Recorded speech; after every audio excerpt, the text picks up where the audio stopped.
Festival.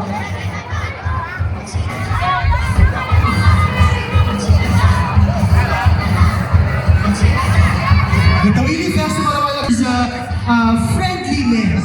Pagiging friendly. Mga kabaryo people, friendliness, nagsalute si foodie. Di ba? Welcome Ma'am Jen, kita natin ang pagsugpas ng mga pagkaon and variety of cuisine. For those foods, fun begin. Kaya sa Ilonggo culture, no? Manamit kung may ginasalo-saluan na pagkaon, Ma'am Jen. Especially, Sir Mike, pag-akila at ipakita sa atin kanina na is that nabisan ka na tamang aspeto. May ara hindi na go a long way for your fellow Ilonggos and for your